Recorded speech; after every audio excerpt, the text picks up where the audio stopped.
There, YouTubers. So, got the stroker single port inside the car.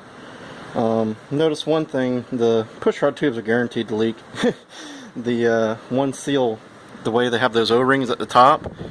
I guess I should have expanded the tubes more or something to give it more crunch, but they won't flex. Like when you have the two ends that have the little crush area that will kind of take up a gap. So like the bottom, the O-ring's crushed, and the top is open. So, anyways, I'm gonna probably have to put some silicone or something on that before I even try and fire it up. But got the turbo system open in the car. As you can see, it all fits in there.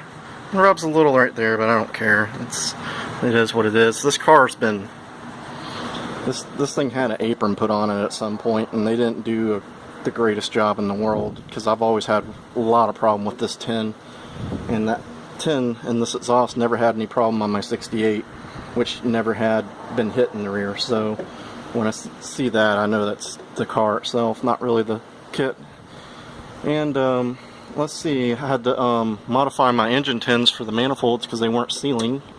They had pinched the engine tins, so I had to cut the engine tins a little bit for that.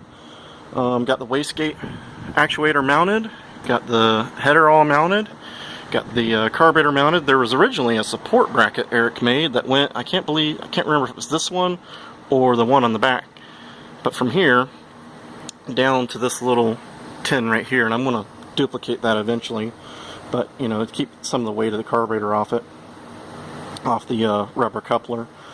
And then I gotta just hook up my, I gotta put a new throttle cable in, because it's gotta have a longer one. And then I gotta install that. I gotta run the oil line to the top.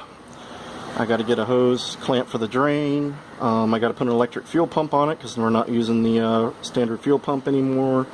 Some fuel lines. Gotta tighten down my wires. And plug the O2 sensor port for right now, before I can even try and fire it. And then I got to get a smaller generator nut, because this generator had the long aftermarket one, which is crazy.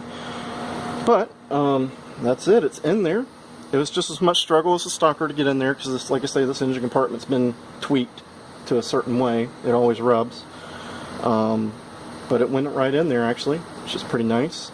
Only using 3 out of the 4 bolts because it's a doghouse oil cooler, and this block, I didn't think about looking at it, doesn't have the boss in there. Somebody took it out. So, you know, I can't even get my hand back there to try and put a bolt on there, a nut. So I'll just deal with that. Anyways, the motor's in. Probably be a little bit before I can work on it again, but got a lot of work done today. Had a chance to do it. So next time I'll hopefully have this running. So we'll see you then. Alright guys, if you're out there working on your cars, have fun and keep yourself safe.